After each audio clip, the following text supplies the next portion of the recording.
we're scattered everywhere, but there's no peace anywhere. And I'm just searching for some kind of sign, for some way back to Palestine. I want to go home. That the psychological condition is one of the dimensions of the conflict that is not widely understood. I want to go home. Palestinians called for an international observer force that would stop the violence, but this action was blocked by Israel.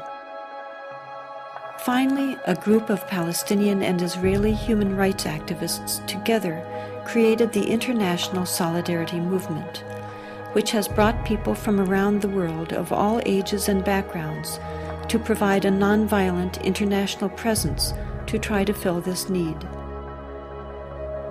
Rachel Corrie, a 23-year-old American student, went to Gaza to join in these efforts, sending back emails to her parents. I have been in Palestine for 2 weeks and 1 hour now, and I still have very few words to describe what I see.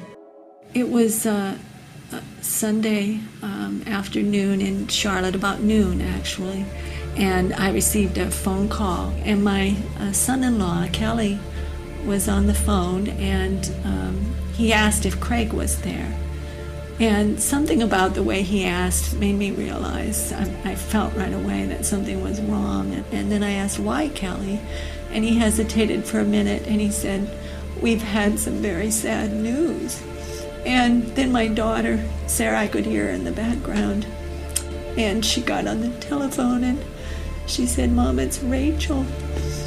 And I think the first words out of my mouth then were, is she dead?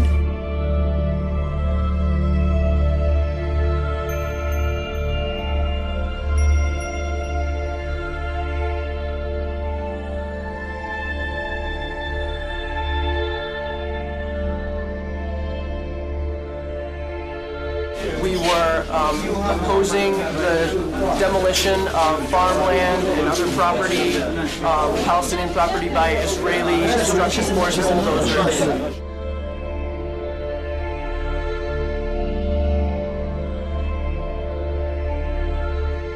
And the bulldozer drove up, and it kept going, and she tried to move back, but she couldn't move back, and she got caught underneath. She got caught underneath the bulldozer. Many other internationals began to surround the bulldozer and yell at it and tell it that there is somebody there, and it did not stop.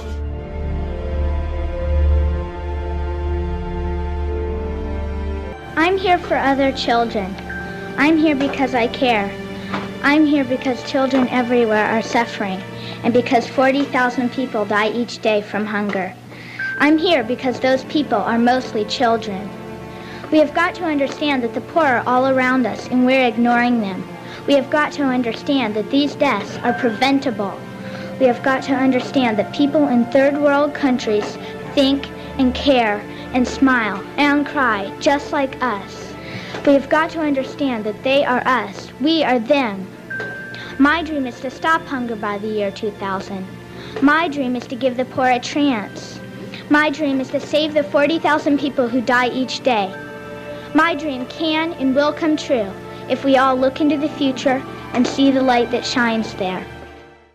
As your caterpillar tracks upon her body pressed with 60 tons of deadly force, crushed the bones within her chest. Could you feel the contours of her face as you took her life away?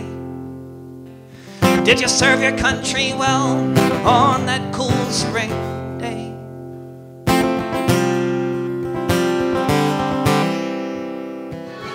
Now it's up to you and me whether Rachel died in vain, or will we stand together to try to end the pain, or bring an end to occupation, new hope for Palestine. Shout and shout around the world, peace and justice in our time. Good evening, and in the name of Canada-Palestine Association, we welcome all of you. It's important to commemorate this day because it's a show of solidarity for the struggling people of Palestine who have been under the attack by the Zionist project for the last 100 years, over 100 years actually. So we welcome all of you, and at the beginning I'd like to recognize that we are on Coast-Salish territory, and we really appreciate them having us in their land. I'll just want to recognize also that they gave us this eagle feather from the presented to Canada-Palestine Association from the women's elders at downtown East Side Women's Center. I'll show you the feather.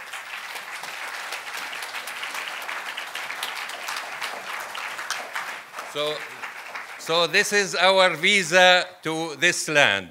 Thank you. We don't care about Harbour visa or his passports either.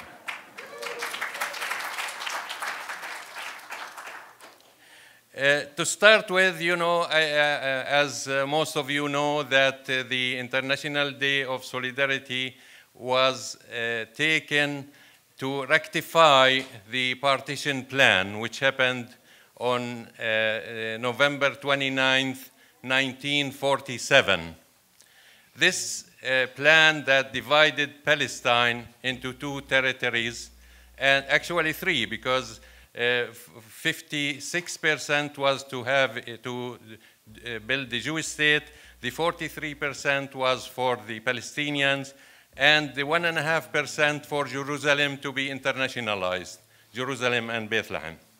So this is the original sin. Beit Halahmi, the Israeli writer, that's what he called it. That's the title of his book, The Original Sin. This original sin really is directly responsible for the dispossession of the Palestinian people and directly responsible for the refugee problem, that what's called the problem. Almost 8 million Palestinians now live in diaspora. And I just like to thank Mr. Lester Pearson for his work, really, that he did in 1947 to pass the partition plan. It's worth noting that he played a major role, more than the Americans and more than the British, because the British weren't interested then to have any association with Palestine. The Zionists then, and this is quoting the Senate report, the Canadian Senate report that was published in 1985, the Senate report on a report on the Middle East and North Africa, it's called. In it, they said very clearly, the Zionists were so grateful to Mr. Lester Pearson. Then, by the way, for people who don't know, Lester Pearson was the Undersecretary of State for Foreign Affairs then. He became the Secretary of Foreign Affairs, and then he became the Prime Minister. And I think it has to do what he did for the Zionist movement, because they said, this Senate report said, they were so grateful to Mr. Pearson that they called him the Balfour of Canada. Anyway, for people who want history, I mean, clearly, Canada is from day one. It's not really the Harbour government that started it or initiated it. It goes way back till then. I remember in 2000, Canada was a member also and there was no conservatives then. They were member of the Security Council, and there was the first intifada, the second intifada started, and there was a resolution at the Security Council where the resolution stated that we want monitors to monitor what's happening and to stop the violence on both sides. And Canada then abstained. It was the 9th vote. If Canada voted for, because at the United Nations Security Council, I don't know if you're familiar with it, if the vote passes if you have 9 out of 15. Canada was the 9th, so they abstained, they killed the resolution. In the spring of 2001, Canada wasn't there, so the Americans had to veto the same resolution. That's called for ministers to observe what's happening, to see who's the aggressor, what they were afraid of. They wanted to protect Israel and their aggression. So then the resolution failed, and after that, in 2001, the International Solidarity Movement was formed. And that's how Rachel got involved, really, because they wanted to bear witness to what's happening in Palestine, because they couldn't count, and we couldn't count on our governments that are supporting ethnic cleansing of Palestine. I don't want to go into too much history, but I refer you to two things, and both of them are on the website of Coalition to Oppose the Arms Trade, COAT, .ncf.ca. In it, you could see that our pension dollar goes to military industry. Actually, it's 64 companies in the military industries that deal with Israel directly, that helps Israel directly. And people could download it. Actually, we have a few copies on the literature table, not many, but we learned yesterday that issued the second version of this booklet. It's called Profiting from Israeli Apartheid, Canada Pension Plan Investment in Corporations Supporting Israeli Military, Police, Surveillance, Prison, Industrial Complex. 64 companies doing that. Another important, really, on the same website, for Coalition to Oppose the Arms Trade, they have a report in 2008-2009 where they said that 50 military companies, Canadian companies, were directly involved in the assault on Gaza. They helped Israel to, in their aggression and war crimes against Gaza. And it's called, I have it here also, and people could download it. This one is on their website. Canadian Military Export to Israel, Aiding and Abetting War Crimes in Gaza, 2008-2009. And as I said, over 50 companies directly supported this aggression. And we could imagine that the same companies supported the direct aggression just a few weeks ago on Gaza. So please be informed and take action. Because, they say also in this report there is over 200 in this report, 200 Canadian companies that deals with the Israeli military complex, and they cooperate with them. So we are, to our ears, complicit in these war crimes. Also, I mentioned this before, our RRSP, if you have RRSP, you could invest it in Israeli bonds. It's shameful. And this is not new. This goes way back for 30 years or more.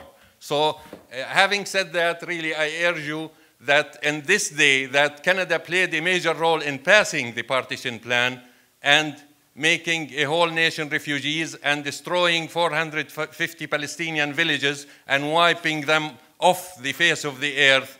Canada is directly responsible for everything that happens to the Palestinian people, and they continue. I'm not going to deal with Baird, his hopeless case. He really is a hopeless case, and I read his speech at the Jewish National Fund just on the 20th of November. You could read it on the National Post. It's really ridiculous, I'm not going to burden you with that. He considered Israel the phoenix that rose in the desert, and all that nonsense, And he said he lied also about the Jewish National Fund. He said the Jewish National Fund helps all citizens of the state of Israel, which is a lie, because the Jewish National Fund doesn't sell or lease to even Israeli Palestinians, Israeli Christian or Israeli Muslim. They don't do that. So having said that, really, I don't want to go into details, because everything really is on the internet, so people could learn, and really the only way to counter that is to support the international solidarity movement like Rachel did, and also to support boycott, divestment, sanction against Israel. And all your support is really welcome. Thank you.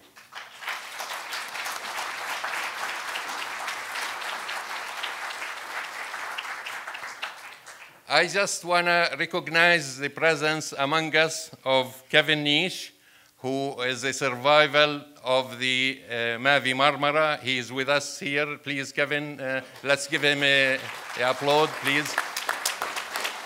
Kevin just returned from Turkey. There was the trial of 4 Israeli generals, including Ashkenazi, who there is 490 witnesses testified there, and if they are convicted, their names will be handed to the Interpol, and they can't enter Europe. Hopefully, Turkey will do that. Also, I would recognize the many people here, including Carol and Gordon, who were with the International Solidarity Movement. They were there many times. The first time was when Rachel was killed. And Carol and Gordon here, please give them a warm welcome.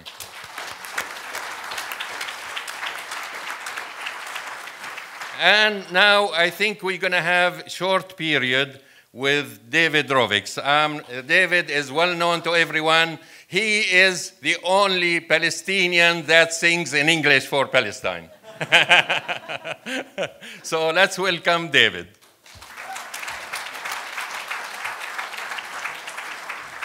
I may add, he's Jewish Palestinian.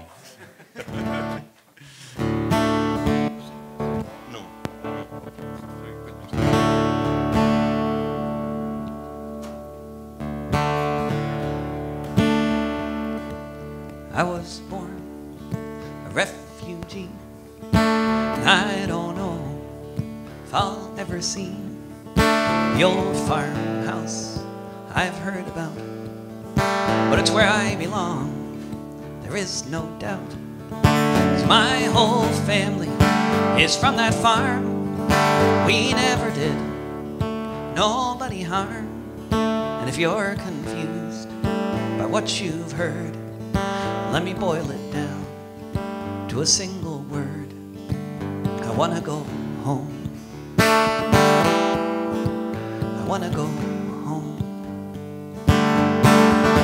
I have heard a grandpa say that on the street most every day the neighbors' kids would kick a ball with my dad when he was small. We were Christians, they were Jews, but it was no big deal. Religious views, so it was strange when at the point of a gun across the river we had to run. I want to go home. I want to go home. We had Debke, we had songs, and we all knew where we belonged. We grew crops, life was good there in the land where Jesus stood. Now we're scattered everywhere, but there's no peace anywhere.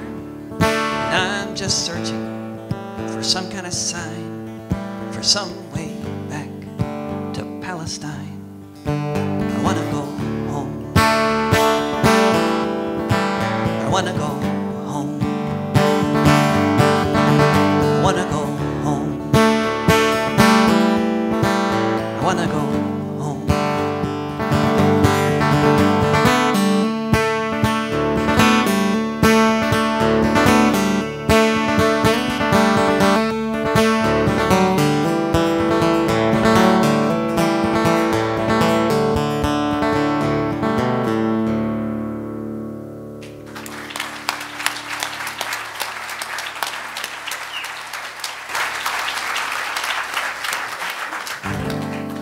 I'm going to do a song for 5 political prisoners in the U.S. who are, I think 4 of the 5 are of Palestinian origins. They were raised in Palestine.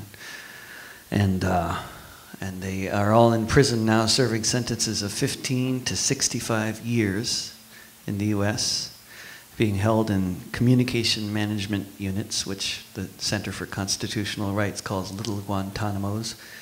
And their crime is material support for terrorism. And according to U.S. law, current law for the past, I think, 12 or 13 years, material support for terrorism includes sending food and medicine to people. And 300 different Muslim American organizations are considered in the course of this trial unindicted co-conspirators, whatever the heck that means. Even if you have a law student around here, good luck explaining that one. There's no way to get off that list once you're on it. 300 different groups, including the Council of American Islamic Relations, the biggest Muslim American organization, which daily cooperates with the FBI to try to find terrorists. They're on the list, and there's no way off. And so the Holy Land Foundation used to be the biggest charity sending aid to Palestine and other places, Chechnya, New Jersey, and Louisiana. And I won't go into the relationship between all those 4 places, but there is one for sure.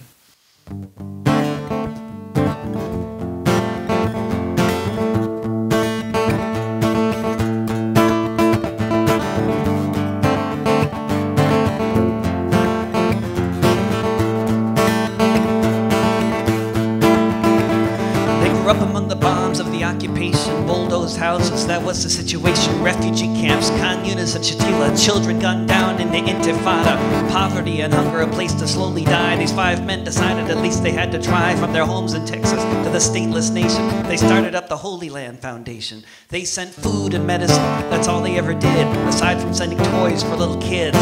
Feed the hungry, they say that's a good deed, but apparently it all depends on who you want to feed. If they're living in the ghettos under IDF command, if they think they don't deserve to starve in their homeland, if Sharon says all that's theirs is mine, if they're from a place called Palestine, the Holy Land is crying out, leaving little room for doubt.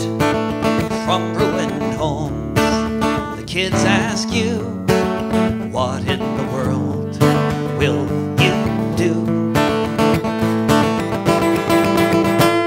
They sent money to the Zakat committees, the same ones funded by USAID, but these were Arabs aiding Palestinians. They opposed the occupation and they were Muslims. Their phones were tapped for years, but nothing could be found, so with an executive order, Bush shut them down, freezing all their funds, taking food from kids. That's exactly what the US government did. These men support Hamas, the government proclaimed, although they couldn't find a cent sent in their name, but they had evidence. For the first time in a court, an anonymous Israeli would submit his report behind a veil with no rights to cross-examination. He could smell Hamas, was his explanation. First the jury hung, so they tried them again, and for feeding hungry people, they were sent to prison.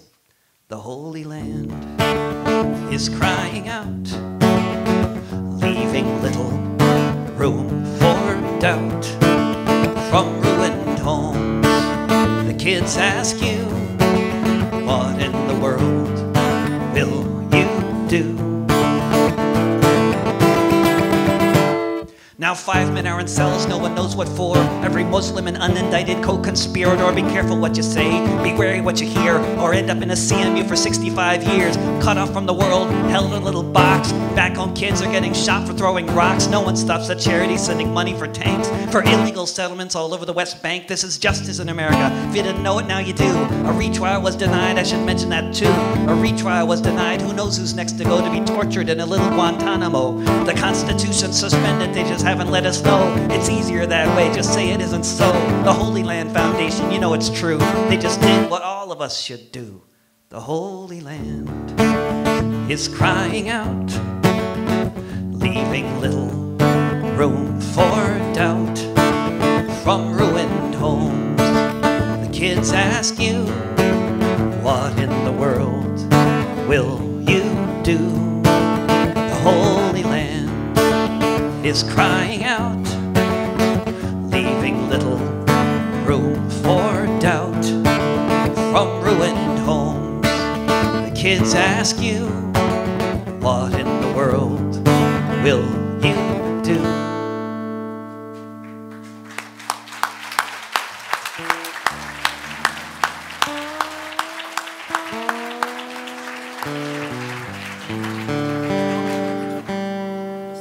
I'll do one more song and I'll be back later.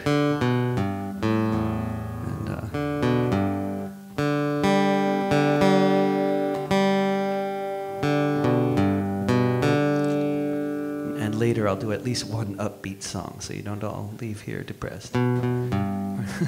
Well, okay, not as depressed.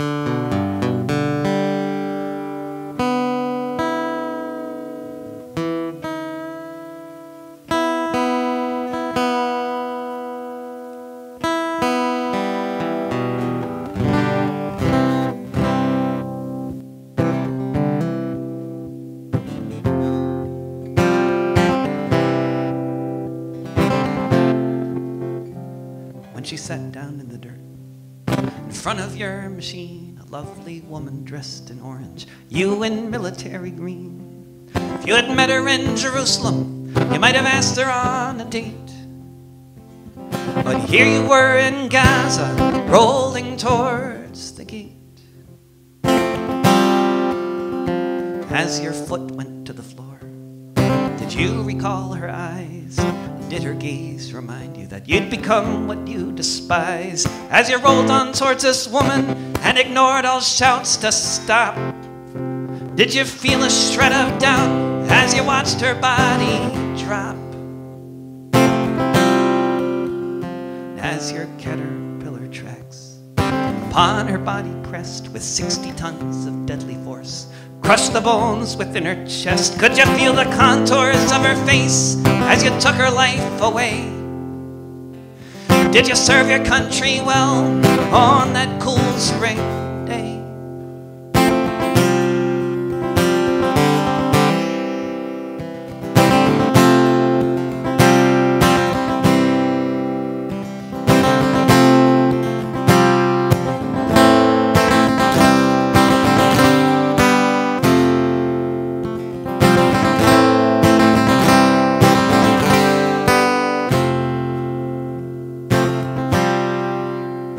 When you went back across the green line, back to the open shore, was this just another day in a dirty war? When you looked out on the water, did you feel an empty void? Or was it just one more life you've taken, one more home destroyed? One more home destroyed.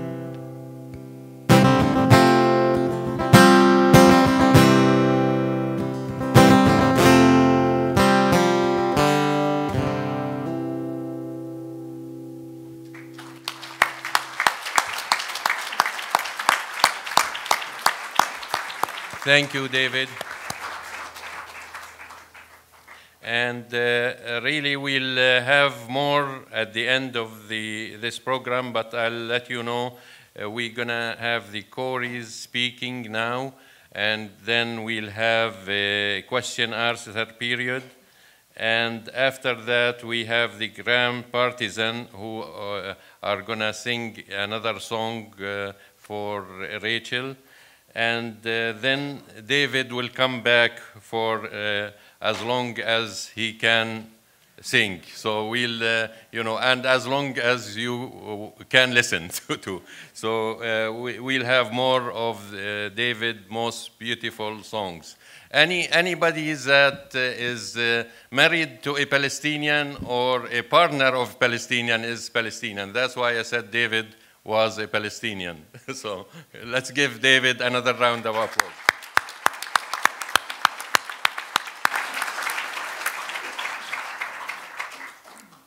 Now I'd like to introduce Dalal Kawas.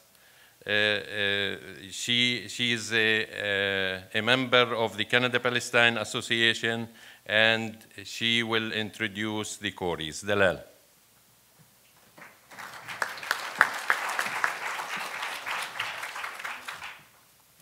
Good evening, my name is Dalal Kawas, and I am here as a representative of the Canada-Palestine Association to introduce our honored guests, Craig and Cindy Corrie. This isn't the first time Craig and Cindy have been to Vancouver on the International Day of Solidarity with the Palestinian people, and we hope it won't be the last. Craig and Cindy Corrie are the parents of 3 children, Chris, Sarah, and the late Rachel Corrie. Rachel was their youngest daughter, who became involved in advocating for Palestinian human rights with the International Solidarity Movement during her senior year at college. Rachel traveled to Palestine during the height of the Second Intifada and was willing to do what most of us are unable or unwilling to do. She took the time to travel to Palestine to directly help the Palestinian people by acting as a human rights defender and documenting the Israeli military and settler abuses. Once Rachel had arrived in the Gaza Strip, her frequent emails home describing what she was seeing and experiencing gave insight to the daily horrors of what it was like to be a Palestinian living in Gaza.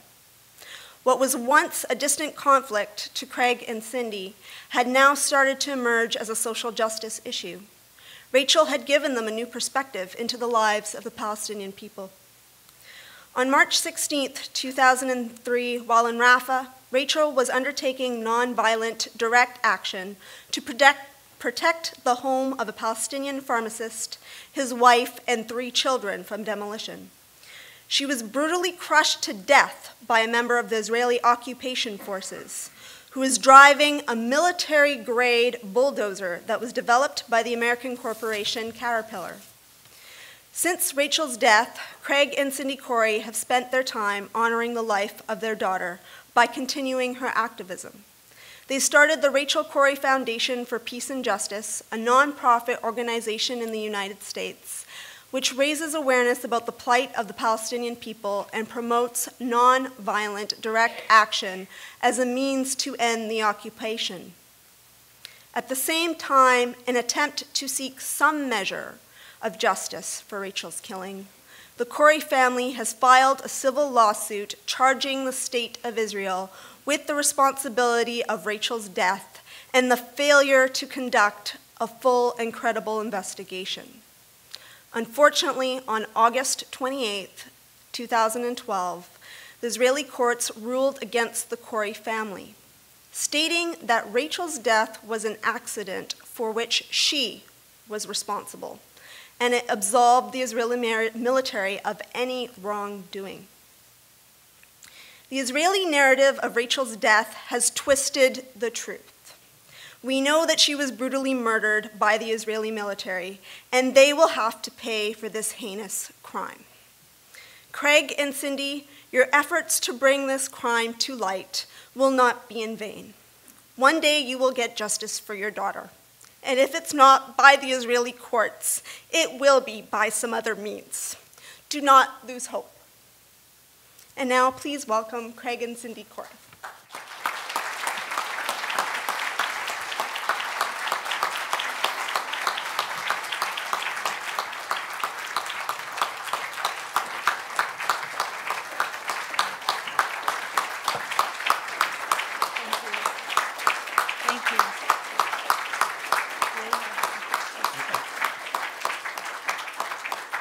Thank you. And before we begin, does somebody know how to get the projector to actually project?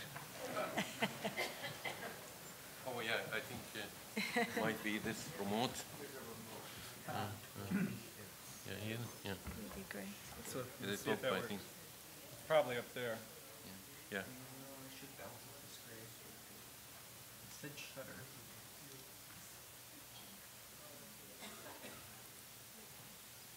Is it hooked to it? No?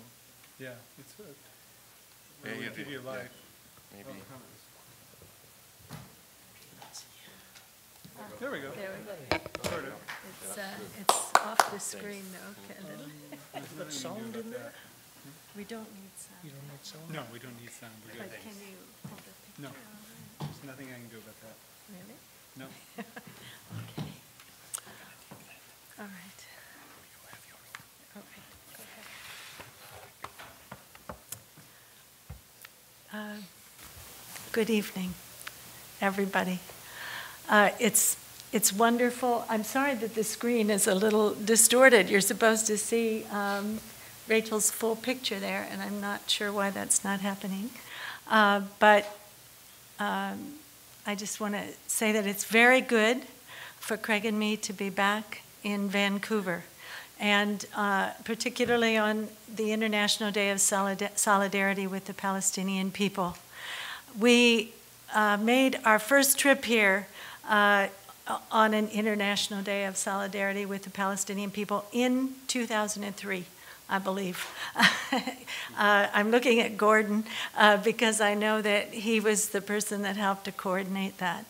And I have to say that after a very challenging year, that it feels to me being brought by all of you again to come here, as though this is you bringing your solidarity to us, to our family, and to Rachel.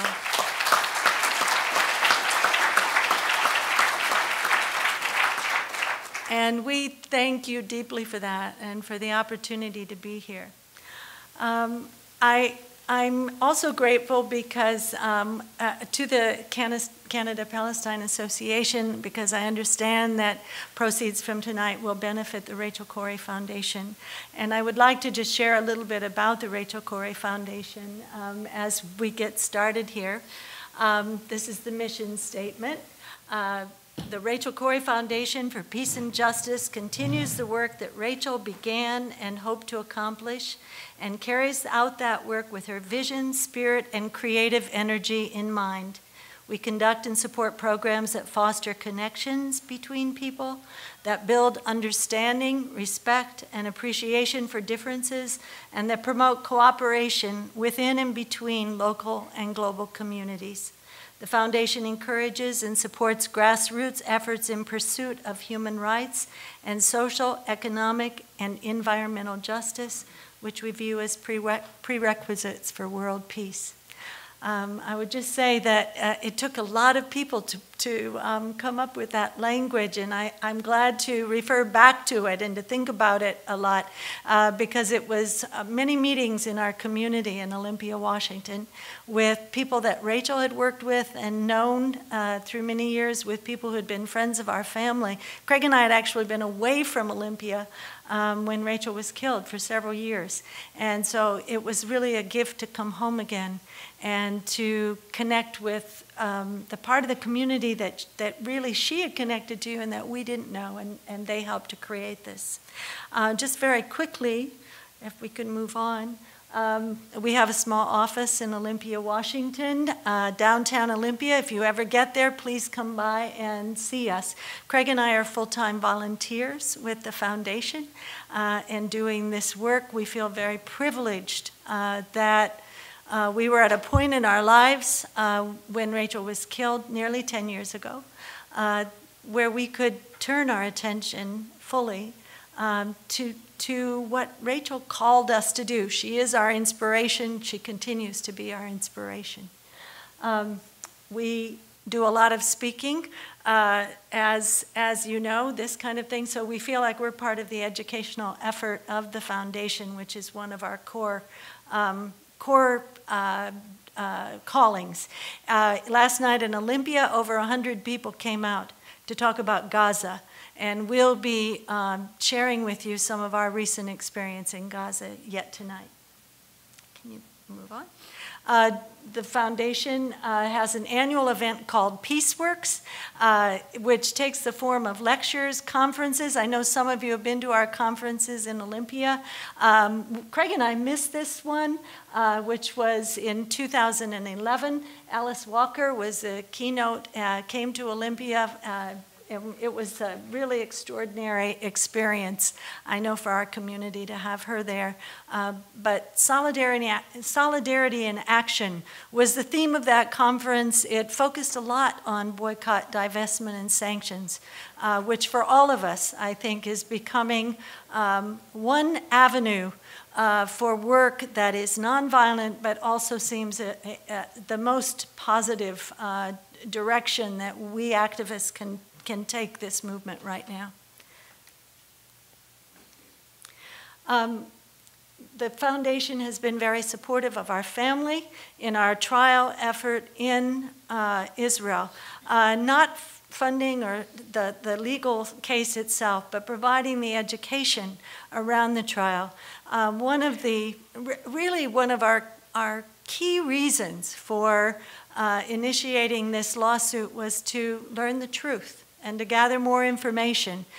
We had no idea what a long ordeal that would be. The Israeli court system is very different from the court systems in the United States. There are no juries. I'm not sure, are there juries in Canada? Yeah. So there are juries in the United States. In Israel, certainly in civil cases, but really I think throughout their legal system there are not juries. And so it was one judge that heard the case. He had other cases that he was hearing too. So when we traveled there in March of 2010 to bring our part of the case, we brought 4 international eyewitnesses to Rachel's killing from the UK, from the United States, and several other witnesses as well. We, I think very naively, believed that our witnesses would come, the state would call their witnesses, and in a month or so, the evidence would be heard and the judge would come to his decision. Instead, right before we were to bring to travel there really, and to bring our witnesses, we found that the judge had given the state of Israel an additional 60 days after our witnesses testified before they needed to name their witnesses or to have them submit affidavits, which in the Israeli court system is the first piece of evidence that is submitted.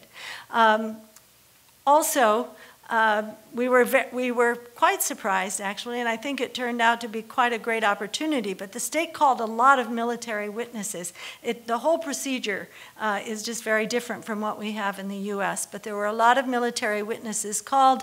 As a result, our last oral testimony was in July of 2011, so a year and several months after the case began, and that required our family to make many trips back and forth.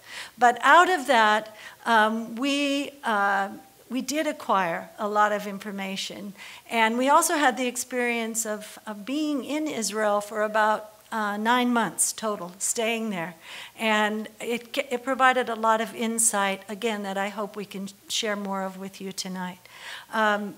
The course of the case, of course, ended, or this portion of the case ended this August 28th, with the verdict. We made a separate trip back because after all the testimony, unlike Perry Mason, you know, in the TV in the United States, the summations in Israel are all in writing. Our attorneys had 3 months to look at all the evidence that had come in and then to write a summation according to the law. And following that, the state had 3 months in order to write their response to what our attorneys wrote.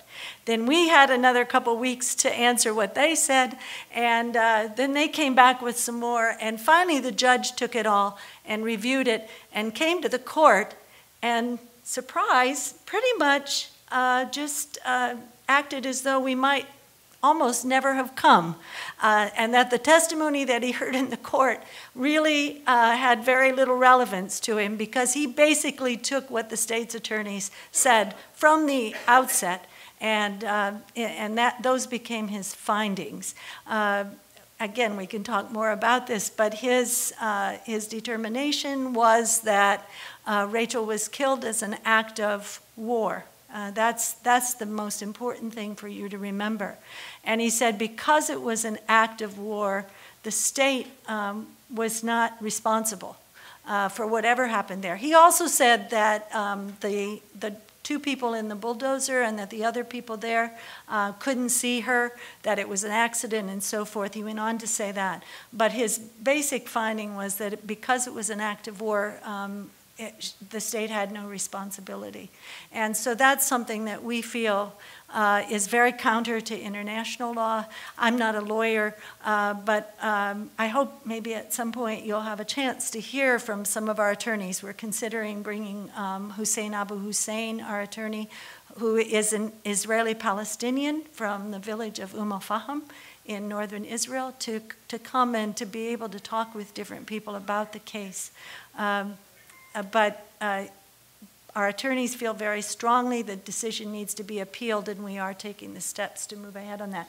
The Rachel Corrie Foundation has supported us by making sure that information gets out to people like you. If you go to the website, you'll find lots more information about the trial, and we'll be continuing to add more as we wade through the thousands of pages of transcripts that we've now had to have translated from Hebrew into English. We at the foundation work on advocacy in different ways. We have had success with some congressional outreach, believe it or not, in the United States. The man who's pictured there is our former Congressman, Brian Baird, who after Operation Cast Lead ended up taking 4 trips to Gaza. And when he came back, I remember when our son-in-law called after the first trip, which we didn't know the congressman was going to make, and Kelly said he has on his congressional website a description of Gaza that Rachel could have written. It was so really astonishing. And given the behavior of the U.S. Congress generally in regard to this issue, I feel like what happened with Congressman Baird is inspiration for all of us to keep working on that avenue in the U.S., because we know that the financial and other backing from the U.S. government is so critical, and we feel a great deal of responsibility. We have scholarships, the Rachel Corrie Memorial Scholarship at the Evergreen State College, one for Iraqi students as well, and that's part of our program.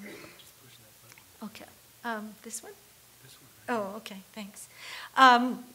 We do a lot of education with speakers. Some of you may recognize over in the right-hand corner an Israeli woman, Dorothy Naor, and her husband, Israel Naor. They live in Herzliya. Dorothy, I think, is almost 80 years old. She has children here in the United States. She is a powerful voice, I think, for ending the occupation, but about all of the injustice she sees her government continuing to do. And she speaks out very strongly in support of BDS, which is not so easy for Israelis to do, because there is a law that was passed by the Knesset that says, that people can sue people in Israel who support BDS if they can show that somehow they've been financially damaged by it in some way. But that doesn't stop her. And I would just recommend, if you have the opportunity to hear from her, that you do that. I'd also say, in relation to our trial, Dorothy and Israel are two of many Israelis who came in solidarity with us there at court, and continued time after time to come. We also had translators. Many of them were combatants for peace. Some of the people that you know, if I name the names, some of you would know some of the anarchists against the wall, but they were there in court sitting beside us because everything was in Hebrew. And so Craig and I and our daughter Sarah, of course, had to have every word translated, sometimes for hours and hours and hours on end. So we had tremendous support from Palestinian and Jewish Israelis that made it possible for us to do what we were doing. And in Olympia this year, for PeaceWorks, we had Olympia's first Arab festival. A Palestinian member of our community came to us, Farhan Bushnak, and she said, "Seattle has an Arab festival. We've never had one in the state capital. Will you help us?" And we had, on October 6th, a fantastic first Olympia Arab festival. Just very quickly, we do focus, connections are very important. Rachel dreamed of an Olympia Rafa Sister City project. She wrote about that. Friends in our city have worked on that connection. One of the things that we support annually is a Ramadan soccer tournament that happens in the Rafa area. And it's people who were in the house that Rachel stood to protect, and their relatives are really the people that have driven that project forward there. Their goal goal is to have a soccer tournament every year in which people come to play during the period of Ramadan, and they leave their party affiliations aside. Doesn't matter if they're Fatah or Hamas or whatever. When they get on the field, they're just Palestinians, and they've had it. We got to attend it one year. They invited us for the final celebration. It was quite an amazing experience. And we do things that I'm sure all of you do here too, trying to plant olive trees in Palestine, doing things that support the children of Gaza as well. And also, we funded one of the Maya mural projects. I want to skip through this pretty quickly. Also supporting Palestinian fair trade, and taking delegations. We took our first Rachel Corrie Foundation delegation in 2009. Craig and I were in Gaza twice in 2009, in March with a Code Pink delegation, both times traveling through the Sinai from Cairo, through Rafah crossing into Gaza. And our own delegation went in September of that year. The picture of me with the children is at the soccer tournament. It's the reason that we traveled at that time, because they had asked us to come.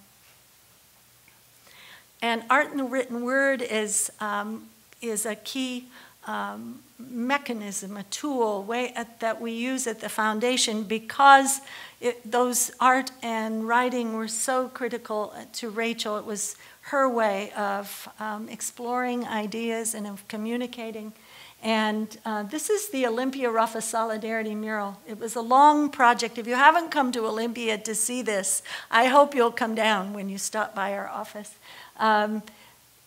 It started out, I think, being a mural that was going to explore that relationship between Rafah and our community of Olympia, which is very strong. But what it grew into was a piece of art that recognizes the connections between so many different efforts and movements, social justice movements.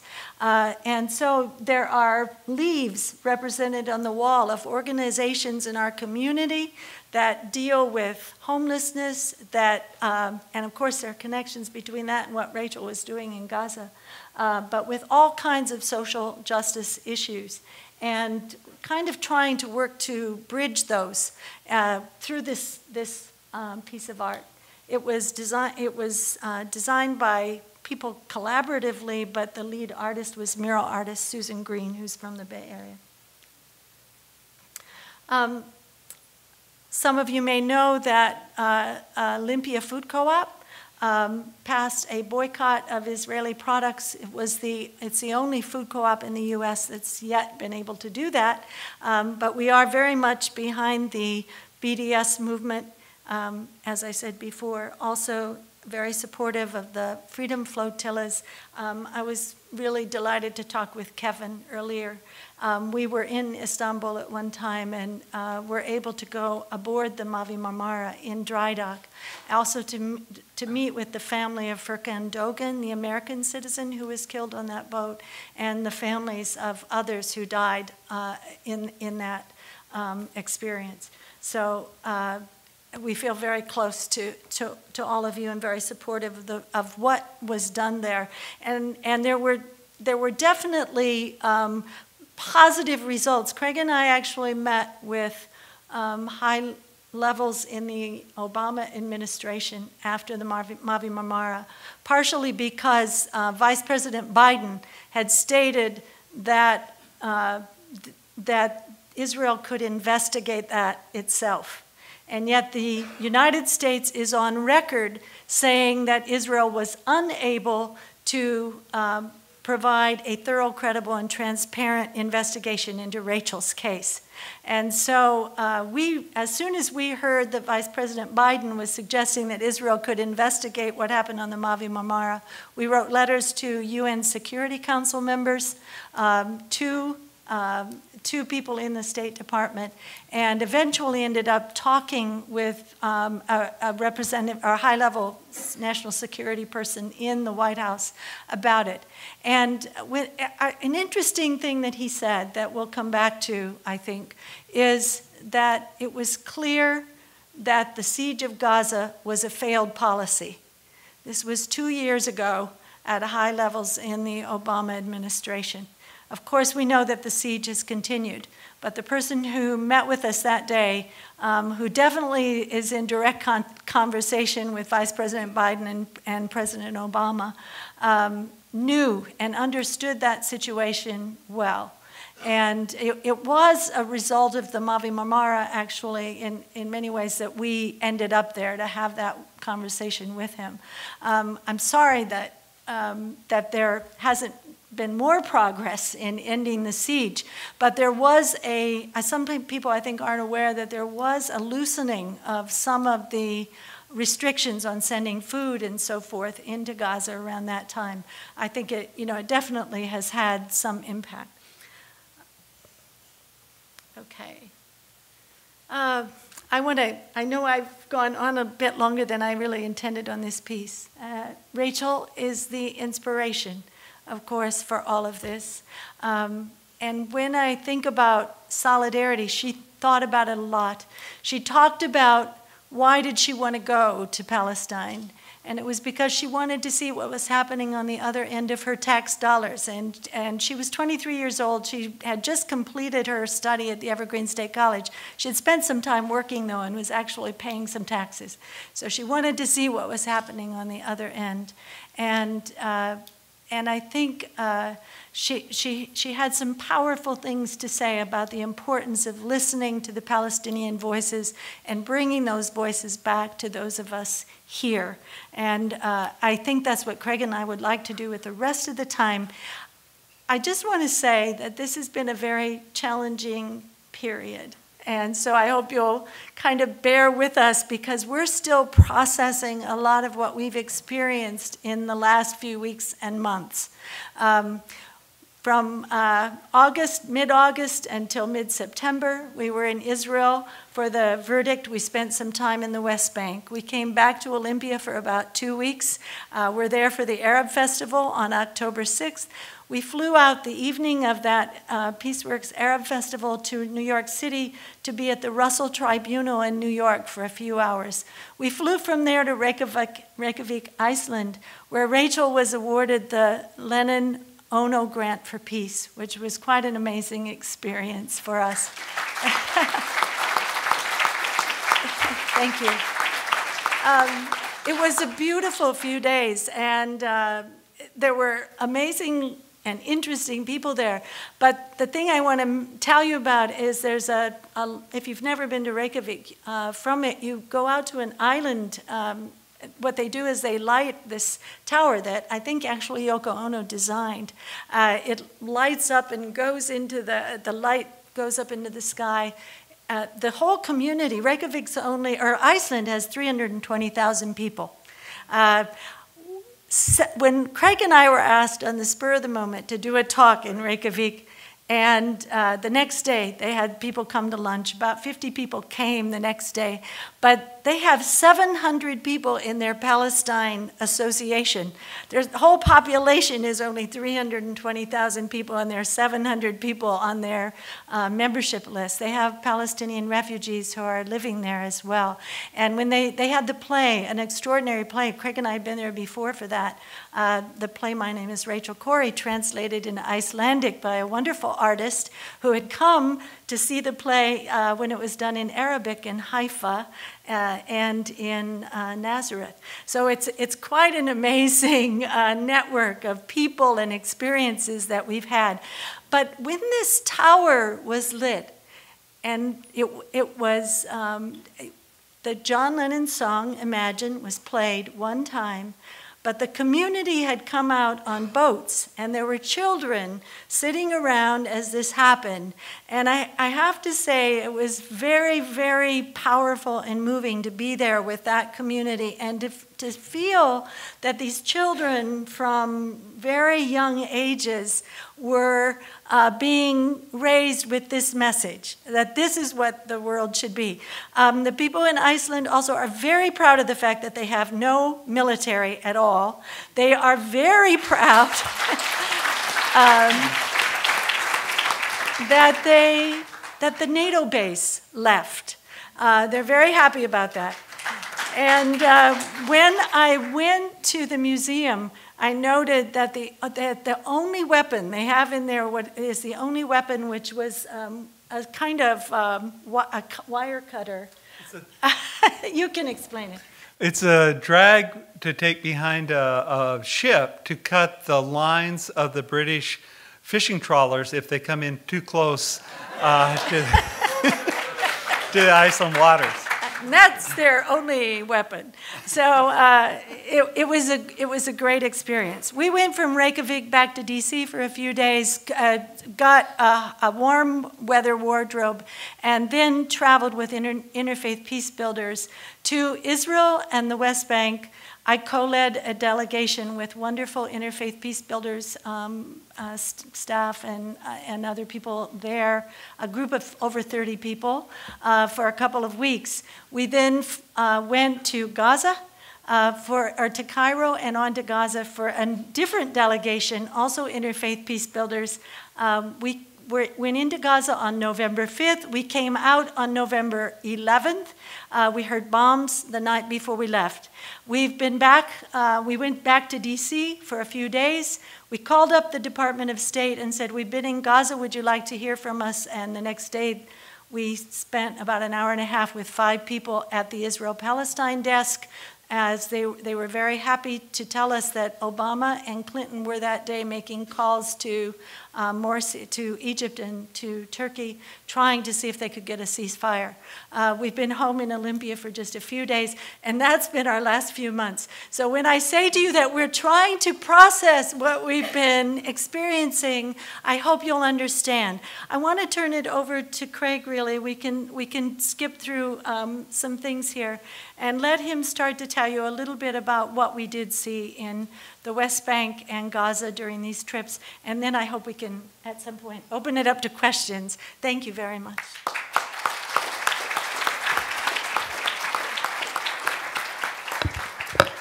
Okay, I'm not really certain. Cindy was working on some of these slides as we came up here, so I'm not sure what all of them are, but I think we went through part of this. What I want to talk about is what we saw in this one's of the delegation.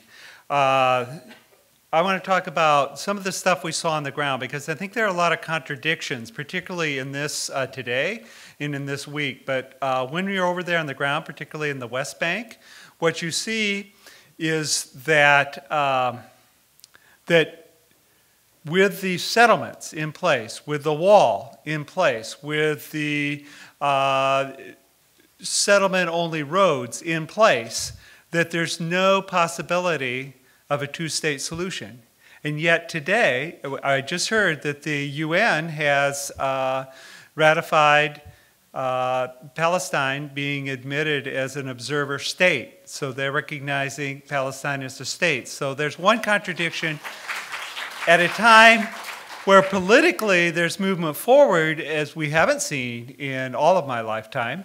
But the facts on the ground are something different. I think as you go to between the West Bank and Gaza, what we heard from everybody is that this is Palestine. They are both part of Palestine. So we have in place an effort to isolate Gaza, but there's a big push by every party, and we talked to most every party, at least while we were in Gaza, we have 7 or 8 parties, and some of our friends said, and they weren't fighting with each other in front of you, but they were polite mostly to each other and certainly to us. They all said they're all Palestinians and they want to be united in Gaza with the West Bank.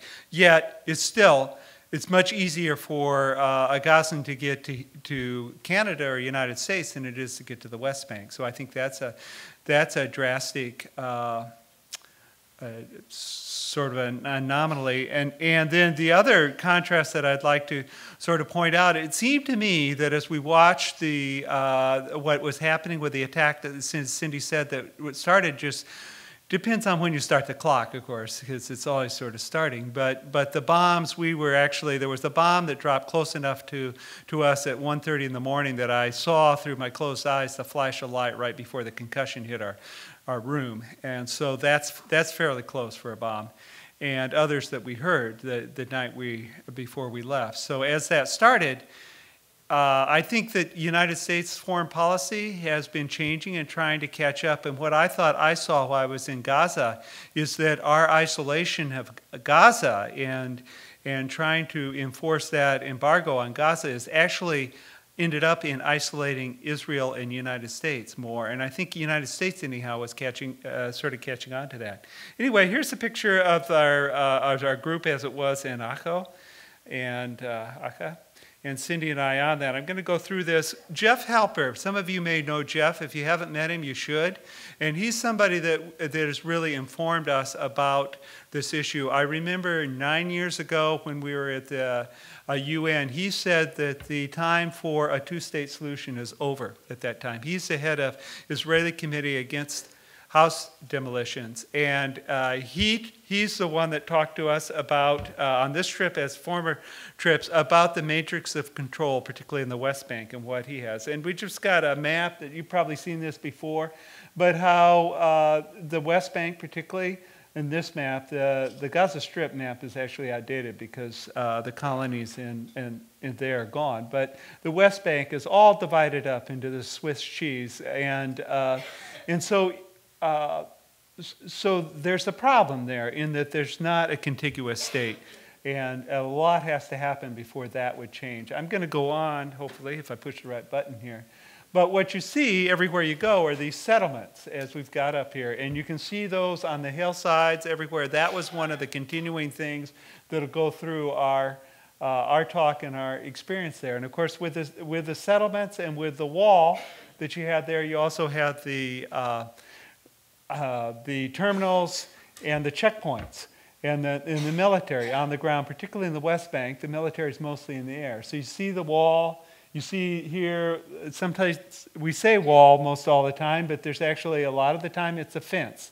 The fence actually takes up a bigger footprint than the wall does, but both keep the progression of people back and forth. So in and around Jerusalem, it's actually going through communities in Jerusalem and isolating people that have Jerusalem IDs and they have their jobs in Jerusalem, but it's making it impossible for them to go to Jerusalem, so they will soon be, under law, rerouted to be in the West Bank instead of having access to Jerusalem, which is harder for those folks.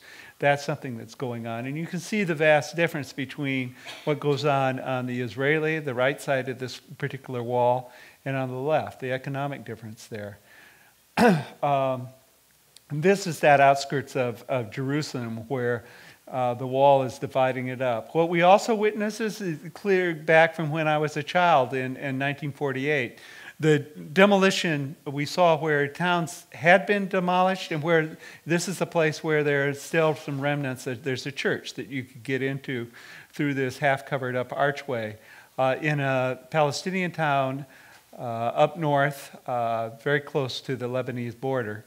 And it's just there surrounded in brush. Most of the Palestinian towns were destroyed right in 48. And again, here's a wall. I remember seeing this 9 years ago, right, being in almost this exact same spot when the wall wasn't that solid, and watching Palestinian families climb through the rubble in the wall, watch for Israeli jeeps, and in between the jeeps watching, that clearly they were going to a birthday party because you see the gifts that people had in their hands. But now there's no possibility of getting through that wall. And like I say, the people that are on the outside of the wall, have IDs to be part of Jerusalem, but aren't able to get there. We went to this, I'll go back to that slide, but we went to the Tent of Nations. I'll try to go back to the slide. And that's a farm, an 80-acre farm that's southwest of Bethlehem. And it's farmers that have a farm at the top of a hill. They do have olive trees on that farm, and we were on an olive harvest delegation. And while it's not clear that he's actually harvesting in the olives, and I'm not sure the farmer ever thought it was clear we were harvesting olives, but we were trying to do it there. But we learned that they were under attack by the settlement. All the hills around this farm had settlements on it. I've heard, this is our second trip to the Tent of Nations, and what we heard about is that the Israelis for years have been trying to get this hill too, to put in a colony on the top of that. And so they were just going to take the family to court and say, you know, produce your documents. Well, this is a very strange family, because when I think great-great-grandfather bought the land, he actually registered all of the land with Turkey. And most people didn't, because you were paying taxes to somebody that was a long ways away. Or some people say, well, I'll register a little bit of it, but not all of it, so I don't have to pay. They registered all of it with every occupier all the way down through the line, so they have absolutely all the documents. But the family's been in court now for 20 years, I believe it is. It cost them over $100,000 to fight this. They're in the high court now, and they're still trying to hang on to the farm, but they aren't really able to farm it, and that's why they call it the 10 Nations, because they have people like us come in, hear the story, and become aware of that. I'm not going to go into this because that isn't really what we experienced while we were there. But we did go to Nabasala, and we talked to people in that community, and they explained to us how, again, up on the top of the hill, there's a settlement, and that settlement is trying to take their well, which is, I think I've got a slide that's a little better of that, but the water down at the bottom of this slide is the water that feeds not really the community, but it does feed all their olive trees. And so this community, there are many communities there that are fighting the wall, going in and have solidarity actions every Friday. This community is fighting the occupation rather than the wall. And so Israel actually is a little more angry at them, because you might be able to reroute the wall if you went through. It's terribly difficult to do that, but they're not about to give up the occupation, and that's what that community is dealing with. This is another community. But you just mentioned that there was a Nabi Salah activist, some of you may be aware, who was killed just in the last week or two in Gaza, in protests that they were having about Gaza. So I just wanted to make sure you know. One thing that's really important to me is that people understand how many Palestinians die in nonviolent resistance. Rachel gets a lot of attention, but protesting the wall on the International Solidarity Movement website, I think you'll find the names of 22 Palestinians who have died in protest against the wall in the West Bank. And now there's this additional person from Nabi Salah, so I just wanted to mention that. Remind me of the name of this town. Tawani. Oh, okay. It's not all timers. It's only some timers that I can't think of stuff. This is the town Tawani in the southern part of the West Bank, and it's a town that again is under assault and gets actually some friends of ours from Italy have worked for years in that area, because the children from the surrounding towns come to the school in Tawani. And older kids have to get to the neighboring schools, and they have to come past this settlement, and they're attacked as they come through the settlement. So internationals walk with these children and try to get the Israeli Defense Force to protect the children as they come along this area. So we've gone down there to see that and attack or their olive trees as well. We also... Could I say something about that one too? I just want to say that thinking about solidarity, I was really inspired to hear from the people from in Al-Tawani. No, I think I'm saying it wrong. At-Tawani, yeah. But because they talked really passionately about their decision to have internationals come there. They realized that it would impact the culture of their lives to have people come, but they also realized that that's what they needed in order to be able to stay under these circumstances. And there's a wonderful women's kind of collective there that's doing a lot of embroidery and so forth, but they've really, I think, that the International's Operation Dove out of Italy does a lot of work there, and some others. But I thought it was very inspiring to see how they had very consciously thought about how it would impact them to have the internationals come, and made the decision that they needed that solidarity. Okay, you can go ahead. You probably saw me mouthing that. So we also, there's a whole nother story when you talk about Bedouins, and we did visit a Bedouin town. This is just east of Jerusalem, and you can see their house, or I mean their houses where they are. And apparently they graze goats though, but if you look around, I was unable to see exactly what these animals survive on. They must eat rocks. They're in that town. They had built their classrooms. They built a school there because the school wouldn't be provided for them. They built a school there out of mud and tires. They learned how to do that. And actually, it's a fairly cool school. This is the inside of one of those schoolrooms, but it's much cooler than a tent or something with simply a tin roof on it. So the school wasn't in session while we were there, but we could take a look at that in that fashion. And then I want to get on to Gaza and the other trip, because Gaza may be a little bit more in our mind here. And Cindy's got a map up here. As most of you probably know, Gaza's roughly 30 miles by between 7 and 10 miles wide. We entered through the Rafah terminal, so down here. And mostly we stayed just north of Gaza City.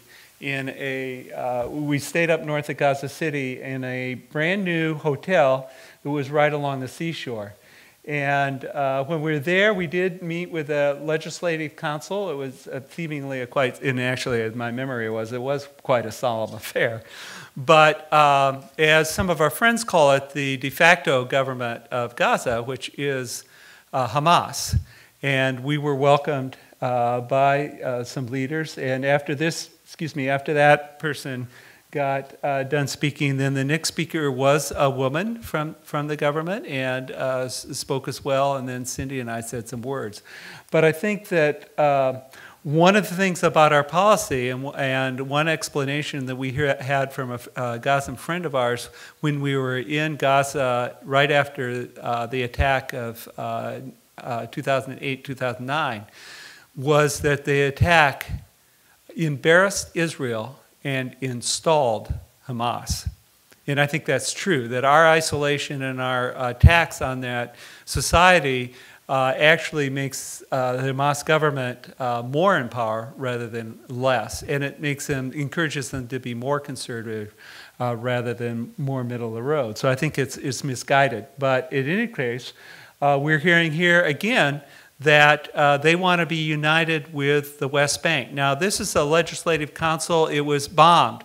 The last time we were there, it was about a 5-story building, and it was all bombed out. We were in this room before. It's now rebuilt, but when we were there before, there was a huge TV screen, kind of like this screen, except it was a TV screen, in the front, and they could see their counterparts in Ramallah, and they would try to govern back and forth. Even though they couldn't get to Ramallah, they would try to govern back and forth that way. There's no TV screen in this, and I think it's been rebombed, so I don't think this building exists this week. But it did when we were there a couple of weeks ago. I have a picture here. I was trying to get the before picture because when I remember seeing this scene, and all that is concrete. They build this concrete plant there. And I saw it before, and I have a picture somewhere in my computer of it lying on its side. It was bombed before, and they got that rebuilt. And it's just sort of a picture of rebuilding. And this is just a human interest story. The guy that owns the, I'm somehow got my fingers going backwards here. The guy that owns the, come on, settle down, the cement plant, had these camels outside, and so when we went to look at the cement plant, we all just gravitated to the camels. So I asked the guy, what does a camel have to do with making cement? And why do you have camels? And he said, my father raised camels, his father raised camels, and I raised camels. So he had camels. And I have this picture from east of, it's east of Gaza City, and this was taken in 2009. And that's just the rubble of the homes that were there. And that rubble went on for miles as you looked up and down the eastern corridor where sort of the eastern part of Gaza, the western part of Israel, where they came in and bombed and bulldozed all of that. That was the rubble then. And there's still some rubble, but it's largely cleaned up now. And that you would see that they had managed to clean up there to a large extent, and they had managed to build some things On the other hand, there are people down in Rafah, and when you look at the housing, there are people on Rafah that are still in hovels that don't have any. They're trying to bake their bread outside, and when you go inside, in the few hours that they have electricity, which came on while we happened to be there, they've got a TV. It's actually not inside, it's just more of a tent covering. They're trying to live there. So what we're seeing, and I may have some more pictures of it, is some building going on like the I think 5-story hotel we were in with an elevator and all that. That was built after 2009. So everything that, including the elevator, came through the tunnels to get that concrete. It was amazing. They were building a big, beautiful mosque next door. It too was, that stuff was coming through the tunnels. But when you start talking about housing, they're building housing now to put the people whose housing was destroyed in 2003 into their houses. And there's a whole lot of housing that's been destroyed after 2003. See, so there is some stuff marching forward, but I think a lot of it's show. And I would give any government a chance to show off, but on the other hand, it needs to get down to the people. I don't think I have a picture of it here. Well, there's the mosque that they were building, and that you can see a little bit of our hotel there, and where it is, right next to a beautiful sea. If tourists ever do show up, it would be a beautiful tourist area. You go forward. This picture again of the sea, but what I want you to think about there is the fishing boats. Now, I think under international rules, you're fishing, you should be able to go out like 20 nautical miles. And under Oslo, I believe that somehow got reduced to 12 nautical miles. But under practical circumstances, the Israelis would shoot at you, maybe while you're on shore, but certainly if you tried to go out over 2 or 3 nautical miles. So the fishing was very difficult. The other thing is, what I don't have a picture this time, is that Israel in 2009 bombed all of the sewage treatment. So raw sewage is going out into that ocean. So if you're fishing in the first couple of nautical miles, you're fishing in a cesspool. And one of the responses to that is that they now have fish farming. And so this is sea fish, but it's done on shore. We saw it, excuse me. And I don't know where my fingers are. I'll try to go back and catch up. But anyway, we have fish. They have fish farms there, and the fish. I asked about the water because I was worried about whether this is just sewage too. And they said no.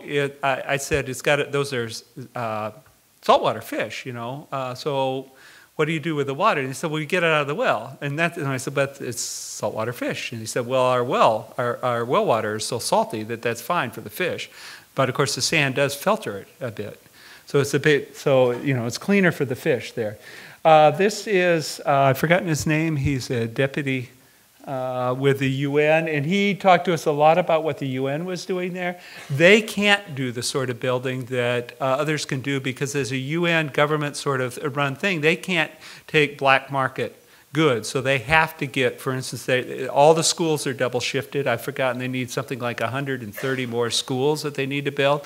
They can't get the material through from Israel to build that, although if they could go to the black market, it would be about 1.5 times as true value, but they could get it. It would be available there.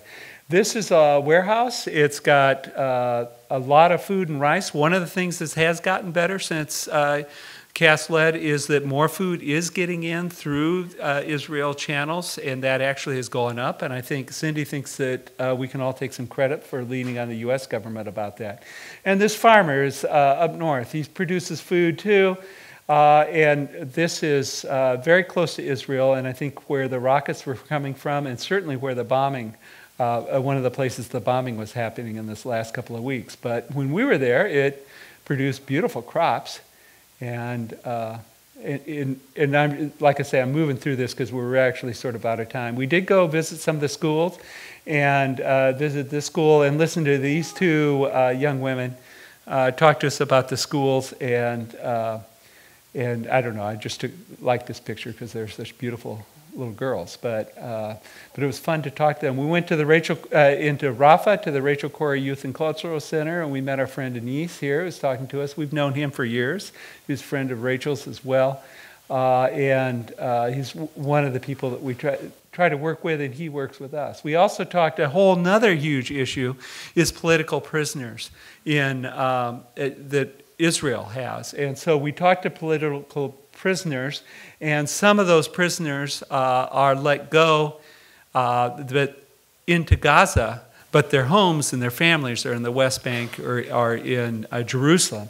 And so that was a whole nother story that we got to hear from. And again, talking about wanting to be reunited with the West Bank and Jerusalem. These young women are all part of a group, and I think it's an adjunct of the UN, but they're learning skills they've gone through college and now they're learning skills to get jobs and to increase their assertiveness.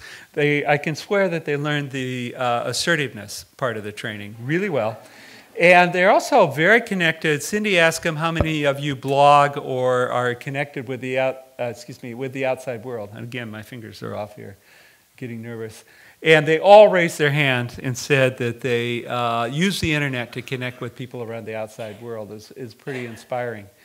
And Omar Barghouti, we listened again, and I think we've already talked a bit about BDS, boycott, divestment, and sanctions, and he's the Palestinian leader of that. So I listened again as he explained a lot of the questions that I answered, a lot of the questions that I had about BDS. And it was interesting to hear. He's inspiring. That's in the West Bank.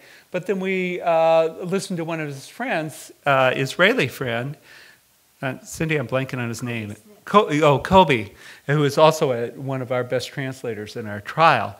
But he was also, as an Israeli, supporting BDS and talking about how necessary that is, and that Israel is not going to be able to change without outside intervention. I think that's been... Yeah, he's with Boycott from Within. And we got to spend some brief moments with the family that was behind the wall that Rachel stood in front of when she was killed. And there on Samah's lap is the newest member of that family that we got to see for the first time. So unfortunately, we didn't get to see all that family. I'd just like to add about this, and some of you have seen pictures, I'm sure, of that family, the Nasrallah family, Dr. Samir and Khalid Nasrallah, and they each had a story of the house. And this Samah and Khalid lived on the upper story. Miriam is now, I think she's 12, between 12 and 13. She was 2 or 3 the day that Rachel stood in front of the house to try to prevent it from being demolished. The house was eventually demolished, but they now have another home in Gaza City, or not in Gaza City, in Rafah, and the family's growing, of course, with this new baby. Go ahead. No, I didn't mean that about you. They were watching me look at mine. But I'm wondering whether we could just sort of wind this up and then talk. We saw kids, just music and learning music and what they talked about. This is a delightful oasis of a library, and we met these kids and their mother. The mother runs the library, but the kids she had there that day, because if she left them at home, they'd just play internet games. And so as she started to give us a tour of the library, I told the boys that there were a couple of computers right around the corner and we'd keep her mother busy for 15 minutes. And they started laughing and going for the computers. This was in Gaza City. That's in Gaza City. And I just sort of want to leave you, this is left over from a slide we took in 2009. And Abu Jamil was a friend of Rachel's. Rachel stayed with him. We've had dinner. He at his house. He used to be a chef and would travel up to Tel Aviv. And then, of course, when they closed off Gaza, he couldn't do that anymore. But he's an original family. He lived on Abu Jamil Street. That was named for his grandfather. And his home that we were first in was destroyed. Then after we left, it was very close to the border. He then moved out. He had a small farm. And so he enlarged the tool shed, and his family moved out there. And then in February of 2009, so after the, quote, attack in Gaza was over, he was away from the house, but a rocket landed in his farmyard and killed his wouldn't have been cattle, but his farm animals. And then his wife was running around, picked up all the kids, ran out, and then remembered that the son, Jamil, was still left back in the house. She ran back into the house, and as she left the door, a rocket then landed inside the house and destroyed the house. So that was from an Israeli gunship in March, after the attacks were supposed to be over, destroyed his second home. And so we're out there in the rubble of the second house that he's had destroyed, and he's pointing to this tree that he transplanted from his first house to his second house, and then it was sheared off by the explosion. And this is what he's trying to show us. There's still growth in that tree. So I think that's kind of where I'll leave you. And we'd be happy, I know we spent all the time you're supposed to be able to ask us questions while we were babbling away here, but we'd be happy to take questions if you think there's time for that. Yeah, we could. Yeah. Thank you. Thank